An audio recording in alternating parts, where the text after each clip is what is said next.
नमस्कार दोस्तों, फिर स्वागत है आपका हमारे चैनल द टर्बन ट्रैवलर पर, जिसमें आप देश विदेश की नए नए जगहों की यात्रा करेंगे हमारे साथ। और आज है तारीख 20 अगस्त 2024 और हम खड़े हुए हैं इस वक्त नेपाल में। जिन जिन मुल्कों में मैं जा रहा हूँ, हर मुल्क की मैं टी शर्ट वहाँ पहनूंगा और आप मुझे जिस कंट्री में देखेंगे वहाँ की एक नई टी शर्ट के साथ देखेंगे। दिन की शुरुआत हुई चाय की चुस्की के साथ। ये एक नेपाल टी कलेक्टिव एक टी स्टॉल है इस होटल का, जो कि बहुत ही अच्छा है और चाय यहाँ की बहुत अच्छी है। ये होटल जहाँ हम ठहरे हुए हैं ये इको फ्रेंडली होटल है, जो कि हमारे एजेंडे में है कि जहाँ जहाँ हम जाएंगे वहाँ पर सस्टेनेबिलिटी को फॉलो किया जाए। और यहाँ पर बहुत सारे पेड़ लगे हुए हैं और ये बहुत सारी ऐसी चीज़ें हैं, जैसे ये प्लास्टिक यूज़ नहीं करते, पेपर को कम इस्तेमाल करते हैं, इत्यादि इत्यादि। तो आज के दिन का एजेंडा क्या है? आज के दिन का सबसे पहले एजेंडा तो ये है कि हम अपने जो पेपर्स हैं जो हमने वीज़ा के लिए देने हैं उस एजेंट को देंगे, और उसके लिए सबसे पहले हमें खिंचवानी पड़ेंगी अपनी फ़ोटोज़। क्योंकि जो फ़ोटो मेरे पास है वो दो फ़ोटो हैं, वो अलग अलग तरीके की हैं, तो हमें एक तरीके की दोनों फ़ोटो खिंचवानी पड़ेंगी और हम फ़ोटो खिंचवा के वहाँ से यहाँ वापस आएंगे और फिर अपने एजेंट को देंगे। सो पहले चलते हैं फ़ोटो खिंचवाने के लिए, और वो फ़ोटो वाले की जो दुकान है वो इस होटल से निकल कर बाहर बिल्कुल नज़दीक ही है। तो आइए आप भी हमारे साथ।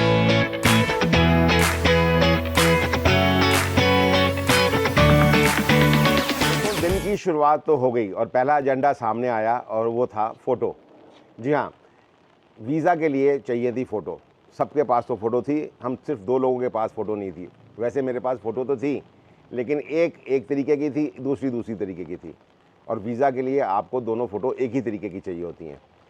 बारिश हो रही है, छतरी मेरे हाथ में है, दुकान नज़दीक है, तो आइए चलते हैं, पहले फ़ोटो खिंचवा के आते हैं। इधर फ़ोटो का दुकान किधर है? फ़ोटो खिंचाना है।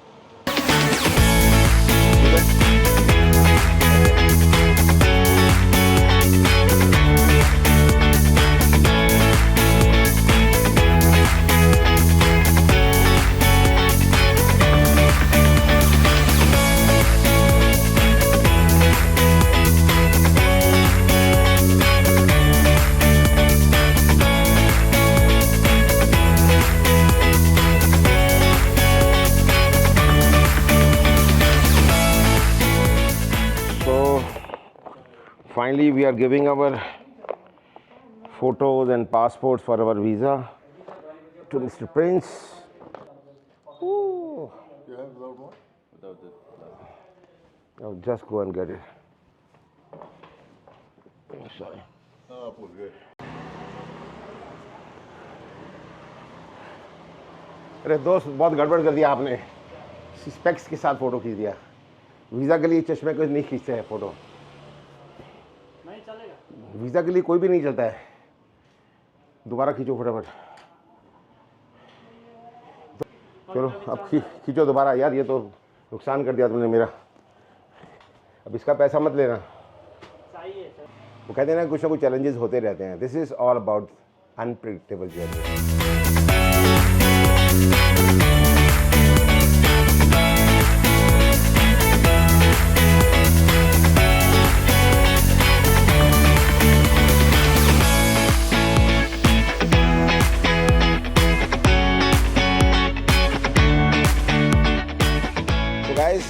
He is our agent in Nepal. His name is Prince, and Prince is taking care of our China's group visa. And today is Tuesday, and we were supposed to hand over the passport on Monday. So we are one day late, but most likely, positively, we are going to get it on Friday. So Friday we'll get the visas, and Saturday we'll drive towards China. So thank you, Prince. It's our pleasure to meet you. And I'll be more happy when you give our visas, passport stamp with visas, right?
आपको आज मिलाते हैं हम अपने million hugs के programme में एक और हस्ती से जो कि नेपाल में है और जिनका नाम है उषा जी, जो एक मल्टी टैलेंटेड वुमेन हैं और एक एक्टिविस्ट भी हैं और बहुत बहुत कुछ है।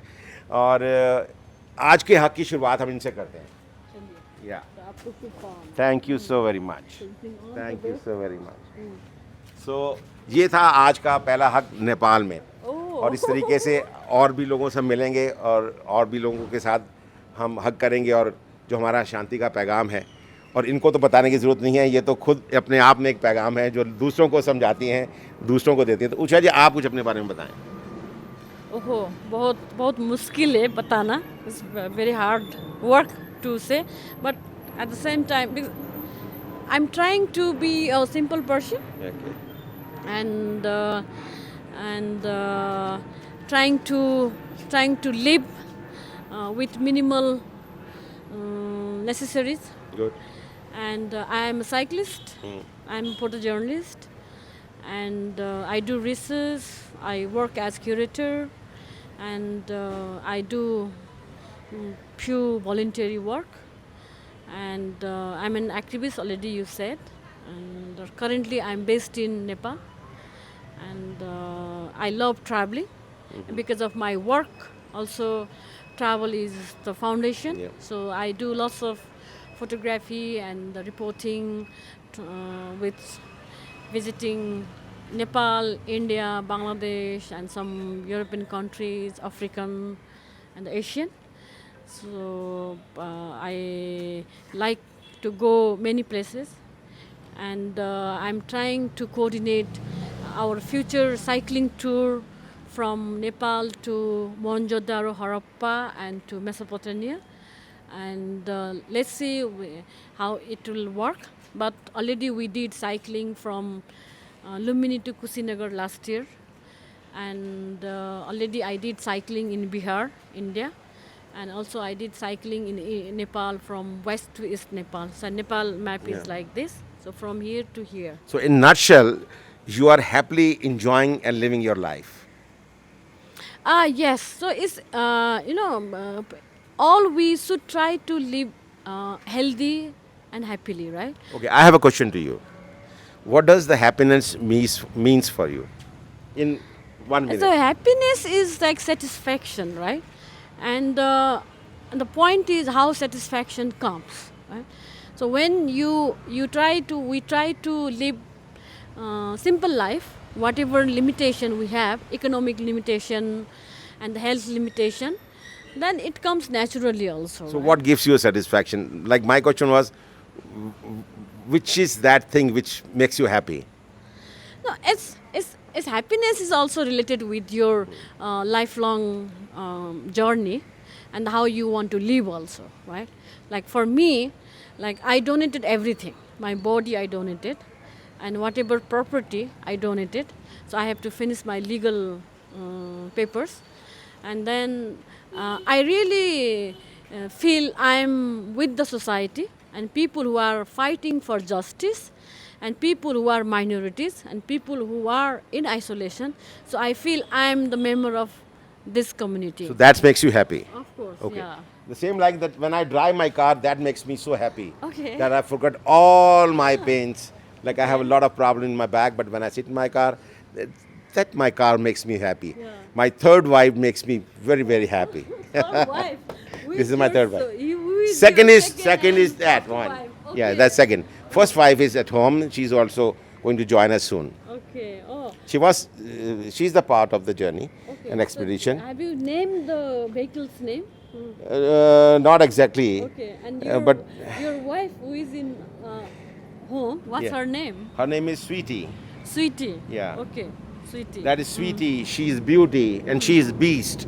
Yes. Okay. Okay. Nice. So Very it was nice. pleasure talking to you, Yeah, and for me too. yeah, So and- welcome to Nepal. thank you so very much, and we'll catch up soon. Pakka. Thank you. God bless you. So have a good day. Have Thank a good time. China का agent जो है mister Prince, वो हमारे passport तो लेके चला गया, लेकिन फिर एक नया एजेंडा वो शुरू कर गया, और वो ये है कि उसका भी एक मैसेज आया कि आपने जो फ़ोटो दी है, यानी कि मैंने जो उसको जो फ़ोटो दी है, वो पगड़ी पहने हुए फ़ोटो है और एम्बेसी वो रिफ्यूज़ कर देगी और आपको पगड़ी उतार के फ़ोटो देनी है। This was really ridiculous. मैं चाइना कम से कम 20 दफ़ा गया हूँ, 87 मुल्कों में मैं होके आया हूँ। आज तक मुझे किसी ने नहीं बोला कि आप पगड़ी उतार के फ़ोटो दें, किसी भी एम्बेसी ने नहीं बोला मेरे को। हाँ, अमेरिका में ये ज़रूर है कि अगर आप इमिग्रेशन अगर वहाँ की ले रहे हैं तो आपको बोलते हैं कि कान जो अपने हैं वो पगड़ी से बाहर निकाल लें, लेकिन पगड़ी उतार के फ़ोटो दें, ये तो मेरी समझ से ही बाहर नहीं था। और उसके साथ मैसेज तो एक और लिखा हुआ था कि वो जो 20,000 रुपये हमने देने थे नेपाली उनको वीज़ा के लिए, अब उसकी जगह वो 30,000 रुपये मांग रहा है। तो ये सारी चीज़ें जो हैं ये किस लिए? पैसे के लिए, और ये पगड़ी का बवाल भी पैसे के लिए होगा। तो ये चीज़ें जो हैं ये आपका विश्वास लोगों से उठाती हैं, और मुझे उस वक्त से लेकर अभी तक इतना बुरा लगा हुआ है कि मैं आपको बता नहीं सकता। अगर एम्बेसी मुझे वीज़ा नहीं भी देगी, I will respect there decision, और मैं नहीं जाऊंगा चाइना, लेकिन मैं अपनी पगड़ी उतार के फ़ोटो खिंचाऊँ ये तो सवाल ही नहीं पैदा होता। मैं गर्दन कटा सकता हूँ, पगड़ी नहीं उतार सकता। तब से मैं बैठा हुआ हूँ ये सोच के कि डिसीजन क्या होगा, और मेरे पास plan A, B, C, D हमने बनाए हुए हैं कि अगर ऐसा होगा तो ऐसा करेंगे, ऐसा होगा तो ऐसा करेंगे। एंड मैं मेंटली फाइनली इसके लिए प्रिपेयर भी हूँ कि अगर एम्बेसी हम मुझे वीज़ा नहीं देती तो मैं वापस आऊँगा, मैं किसी दूसरे कंट्री से जाऊँगा। अब मेरे साथ मिस्टर एंड मिसिज़ फयाज़ भी हैं, उनके वीज़े में कोई प्रॉब्लम नहीं है। हरप्रीत जी जो हैं उनके वीज़े में भी प्रॉब्लम नहीं है। अब वो एक अलग कहानी है, वो मैं आपको फिर कभी बताऊंगा कि क्यों नहीं है, और सिर्फ प्रॉब्लम मेरे वीज़े में है। एनीवे, अब आगे की कहानी सुनिए, अभी आगे क्या होता है। जब ये सारी बातें हुई तो उसके बाद मैंने जो मिस्टर प्रिंस हैं जो आए थे यहाँ पर लड़का, उसको मैंने फ़ोन किया और उसको मैंने अपना रोष जताया, उसको बताया कि मैं कम से कम इतनी बार वहाँ जा चुका हूँ चाइना। अभी 2 महीने पहले मैं अपनी बीवी के साथ गया था और इसी पगड़ी के साथ गया था, और कितनी दफ़ा उन्होंने मेरे वीज़े मुझे दिए जो मेरे पासपोर्ट पे लगे हुए हैं, उनकी कॉपीज़ मैंने उसको भेजी कि ये वो वीज़ा हैं जो चाइना ने मुझे दिए थे इसी पगड़ी के साथ। तो अभी 5 मिनट पहले फिर उसका फ़ोन आता है कि आप अपने पैसे तैयार रखिए और मैं आ रहा हूँ, एक फॉर्म है जो आपको साइन करके देना है। भगवान जाने कौन सा फॉर्म है, क्या उसमें साइन कराना है, पर मुझे लग रहा है कि सारा खेल जो है उस एजेंट का जो यहाँ पर बैठा हुआ है वो शायद पैसे के लिए है, जो कि बहुत ख़राब है, बहुत गलत बात है। सो ये तो ईश्वर जानता है या वो बंदा जो ऐसा कर रहा है। तो कहने का मकसद ये है कि ये ट्रिप्स जो है ना ये ऐसे ही हैं, ये अनप्रेडिक्टेबल। मैं इसीलिए बोलता हूँ कि आपकी जर्नी जो है वो अनप्रेडिक्टेबल होती है। 1 मिनट पहले आप जा रहे थे, 2 मिनट बाद आपको लगता है कि आप नहीं जा रहे हैं, फिर आ गया कि हाँ जा रहे हैं। तो ये चूहे बिल्ली का जो आँख मिचोली का खेल, जा रहे हैं नहीं जा रहे हैं, जा रहे हैं नहीं जा रहे, ये आपको मेंटली बहुत अपसेट करता होगा। पर मैं इससे ज़रा भी विचलित नहीं हूँ, क्योंकि मैं वर्स्ट के लिए प्रिपेयर हूँ और मैं अपने धर्म पे अडिग हूँ। तो आते हैं वो, अभी उनसे बात करेंगे और आपको भी दिखाएंगे। अब दूसरा एजेंडा हमारे पास आज का वो ये है कि मुझे अपनी गाड़ी को लेके जाना है टोयोटा के शोरूम पे। जो टायर्स जिसकी अलाइनमेंट हुई थी अब वो चल के ठीक हो चुके होंगे, थोड़ा बहुत वो अलाइनमेंट उसकी अगर ओवर होगी तो हम उसको करवाएंगे।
दोस्तों शाम के इस वक्त बज रहे हैं 8 और रात हो चुकी है और हम अपने होटल के बाहर, इनका एक बहुत बड़ा गार्डन है और जिसमें एक रेस्टोरेंट है, वहाँ बैठे हुए हैं और यहाँ से हम आपको देंगे आज सारे दिन की अपडेट।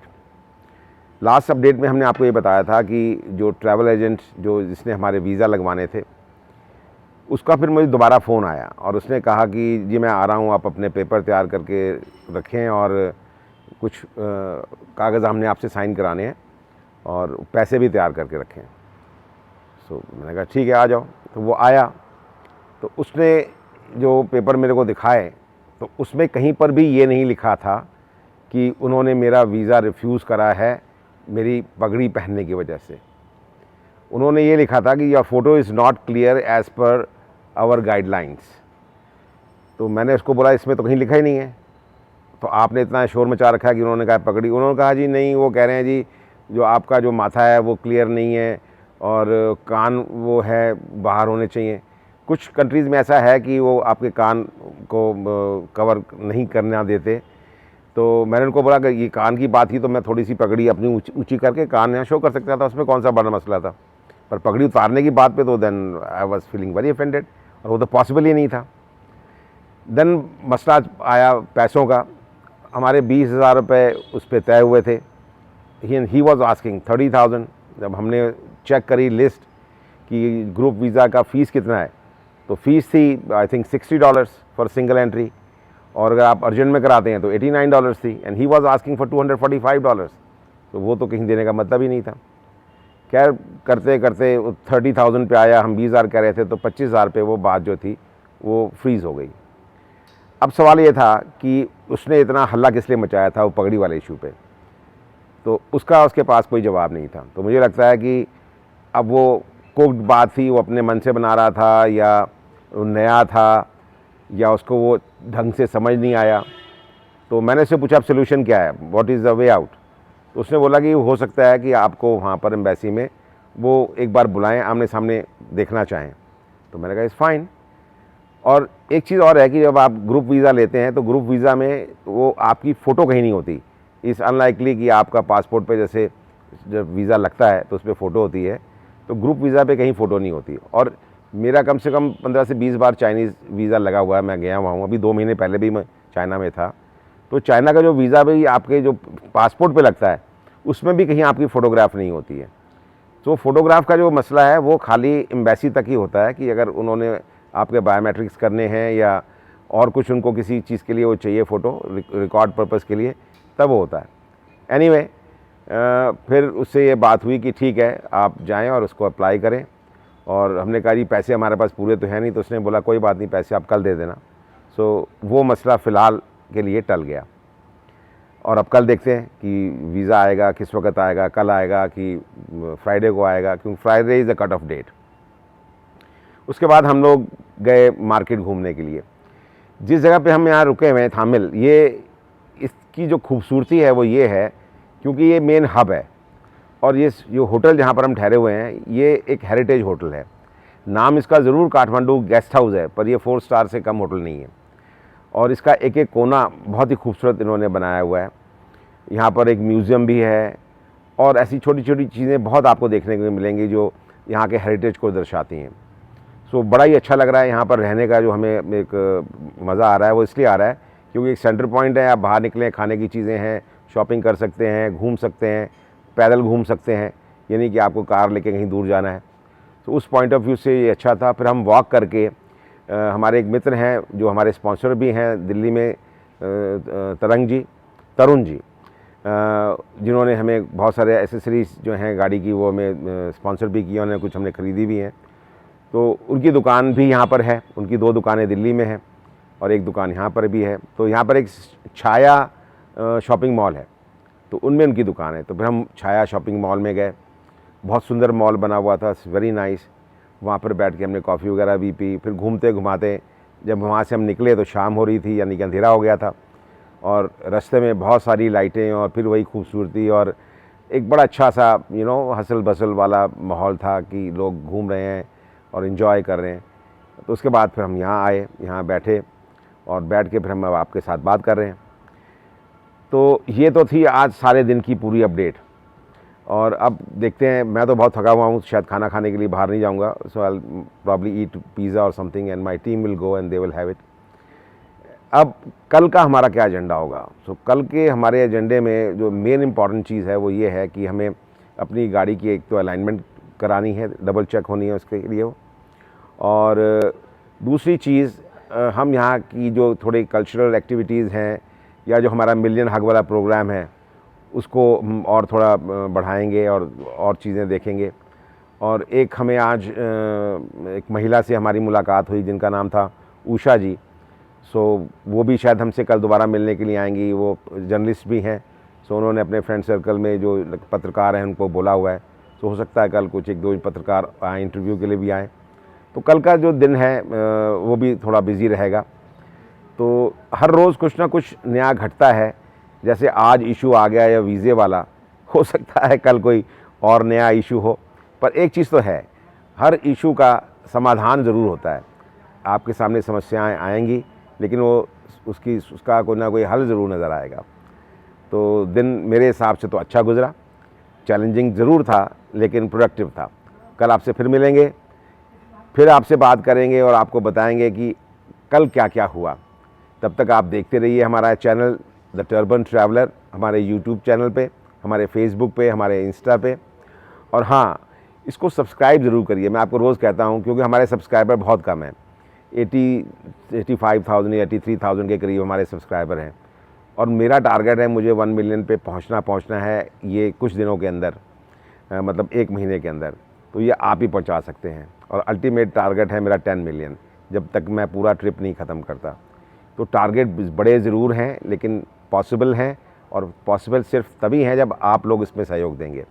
तो आप हमारे चैनल को, यूट्यूब चैनल को सब्सक्राइब करें, शेयर करें और उस पर कमेंट ज़रूर करें, क्योंकि आपके कमेंट जो हैं वो हमें बताएंगे कि हम आपको वो चीज़ डिलीवर कर पा रहे हैं जो आप देखना चाहते हैं, या हम भी दूसरे यूट्यूबर्स की तरह हैं कि बस ऊपर ऊपर की बातें की और बात ख़त्म। तो हमें अपने आप को सुधारने के लिए आपके सहयोग की ज़रूरत है। तो कल आपसे फिर मिलेंगे, तब तक के लिए नमस्कार।